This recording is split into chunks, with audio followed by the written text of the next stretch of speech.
I'm Nadia Ely, and welcome to Grid Resiliency and Beyond. This series showcases the leaders and subject matter experts who highlight the strides and innovations Dominion Energy is making.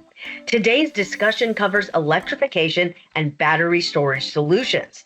Here to tell us more about those are the Director of Electrification, Courtney Young, and Manager, Electric Distribution, Ellen Jackson. Thank you both for being with me. Courtney, let's start with you. Can you explain to me what electrification is and how it helps our customers? Sure, Nadia. Our electrification team really works on three priorities. We act as a customer partner and catalyst through education and helping, customers really ease into electric vehicle adoption. We help provide equitable access to electric infrastructure and clean charging. And we support demand growth through transportation electrification. So when you think about what does it do for our customers or what this looks like for customers, our team has programs that customers can enroll in that really support these tenets.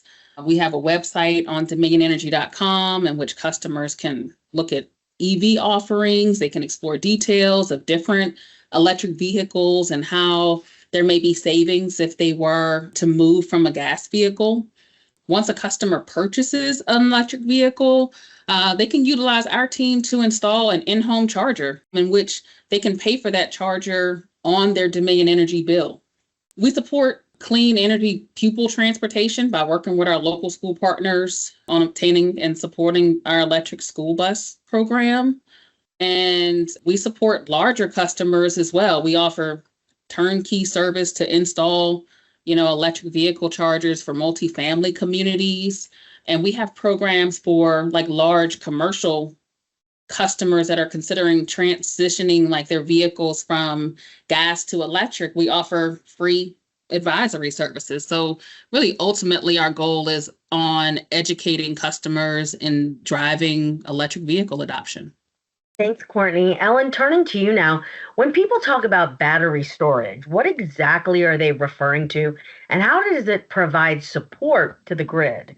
Sure. Thanks, Nadia. When you think about battery storage, it's really a system that stores excess energy that you can use at a later date. Most people think of batteries we have in our home. There's batteries and EV chargers, and many of the batteries that we use at Dominion are similar to those lithium-ion batteries we have in EVs, in our school buses, like Courtney talked about.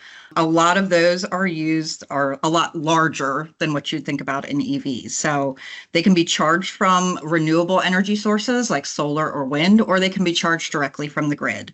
In generation, we have really large battery storage systems that we use to participate in PJM markets. But on the distribution side, we have batteries that we use to focus on a lot of other grid services and support. So we have maybe smaller systems that we use for reliability. We use them for voltage support, for outage mitigation. So if you've got a microgrid, for instance, so that you can, power a house or homes or a facility, even when there's an outage in the area. We can also use them for demand response and peak shaving to help support when we have peak load days, or to integrate with EV charging and help support that and remove that demand from the grid. So there's a lot of different opportunities to use battery storage outside of just the large kind of generation scale market participation battery storage that you see a lot throughout the country. Thanks, Ellen. And sticking with you, what are virtual power plants or VPPs, and how do they benefit the company and its customers?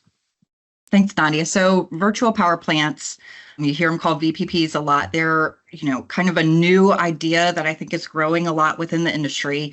It's really taking distributed energy resources and networking them together to make, just like it said, a virtual power plant. And these distributed energy resources can be things like solar and batteries, residential solar. You can even have smart thermostats or water heaters or EV chargers, and network all of these resources together to balance the energy supply and demand on the grid. So the virtual power plants basically allow operators to control demand through things like adjusting temperatures at your house or offloading EV charging that's happening, or inject energy through things like residential battery storage that might be used, or other opportunities we have.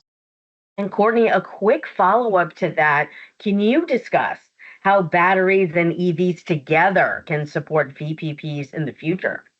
Just like Ellen mentioned and discussed the VPP, think of an electric vehicle like a mobile battery. Like it can be moved to the place to help grid, constraint or power a building or something during an emergency situation or an outage. And so, I mean, the more batteries you have that are around that can be moved, it really helps with the flexibility of how we provide resilience on the grid. And so, I mean, I've seen, they have commercials where they show EVs that can put power back to building during an emergency situation or an outage.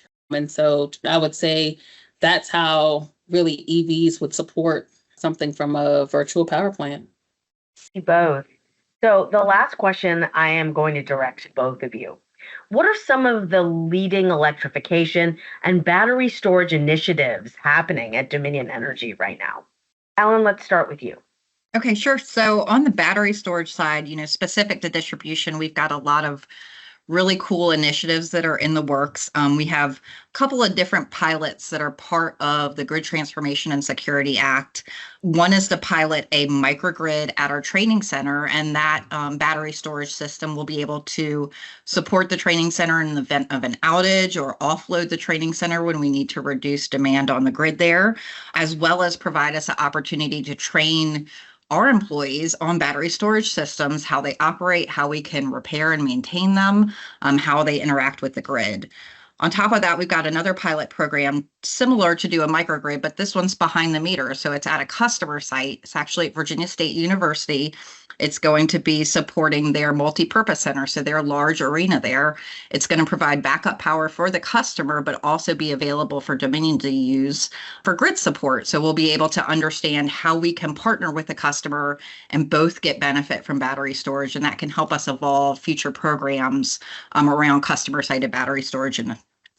And then on top of that, we've got a non-wires alternative program that's part of our grid transformation plan. And that looks at utilizing battery storage to support replacing upgrades to traditional infrastructure. So for instance, you have a substation transformer that is projected to be over capacity 5 years from now for a small amount of capacity that's potentially needed. Instead of upgrading and adding an additional transfer, upgrading to a large transformer, we can site a small battery energy storage system there that can perform what they call peak shaving, or basically provide energy onto the grid during those times of peak demand and reduce or eliminate the need for us to upgrade that transformer in the future. That helps us with capital investment and helps us with our, current infrastructure and increasing the longevity of some of the equipment that we have out in the field.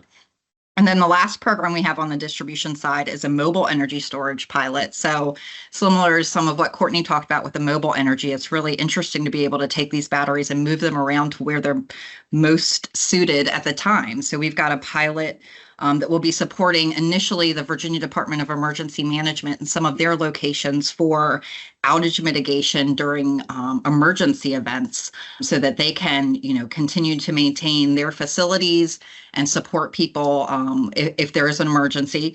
But also in the times where it's not supporting those emergencies, they'll be connected to the grid as part of the microgrid at the training center and help us provide some grid support there. So lots of interesting things that we have happening in battery storage on the distribution side that can lead, to some long-term investments in utilizing some new resources to help support the grid.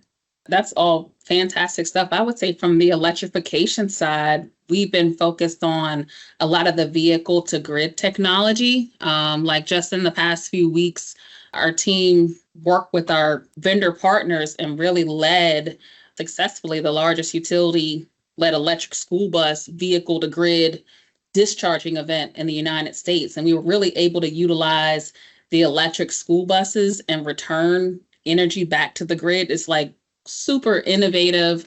We're one of the leaders in the country that are doing this and providing this type of energy solution. I think it really is a testament of our commitment to sustainability and grid resilience. And so really exciting things going on in all groups. Courtney, I'm just going to add in, I think that's so exciting to hear, because if we look at combining all of these together, you look at things like those electric school buses, In the future, we could look at utilizing school buses in areas where there's projected overloads in capacity and utilizing those as a non-wires alternative resource because they can provide that peak shaving capability in the evenings or times, during the summer when we have summer peaks and the school buses aren't being used. So I think it's really interesting to see Dominion kind of piloting all these new opportunities that hopefully we can combine in the future to have some really innovative solutions. Totally agree. Excellent points from both of you. Thank you for your insight. Courtney, Ellen, any final points you'd like to drive home before we close today? So I think I just reiterate that I think it's an exciting time for Dominion. There are a lot of new opportunities on the horizon to try out new technology and new solutions to existing problems. And I think it'll be a lot of different bumps in the road as we explore it. But I think ultimately there's some really good things that are going to come out of a lot of these programs.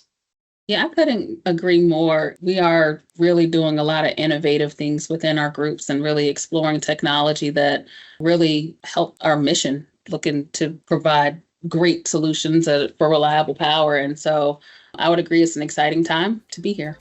I'd like to thank Courtney Young and Ellen Jackson for their expertise and participation. Thanks for listening and be on the lookout for future episodes. I'm Nadia Ely.